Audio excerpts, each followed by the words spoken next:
ఈరోజు victory HC వద్ద national security day సందర్భంగా వీర జవాన్లకు నివాళులు అర్పిస్తూ ఈరోజు విశాఖపట్నం అనేది ఈస్టర్న్ నేవల్ కమాండ్ కి హెడ్ క్వార్టర్. సో జాతీయ భద్రతా ప్రణాళికలో విశాఖపట్నానికి ఒక ప్రత్యేకమైనటువంటి స్థానం ఉంది.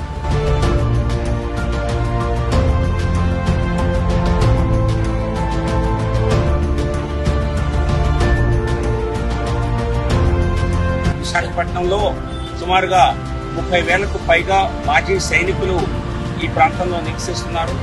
సో వారి సౌకర్యార్థం నా MP ల్యాడ్స్ నిధుల నుండి ఒక అంబులెన్స్ ని, అలాగే అనేక వైద్య ఉపకరణాలు, వైద్య యంత్రాలు, పరీక్షలు నిర్వహించడం కోసం, అలాగే మాజీ సైనికులకి అక్కడ కావాల్సినటువంటి ఇన్ఫ్రాస్ట్రక్చర్, కంప్యూటర్ ఇన్ఫ్రాస్ట్రక్చర్, అలాగే బెంచీలు వంటివి, ఒక హోటా క్యాబిన్, ఇవన్నీ అందించడం జరిగింది.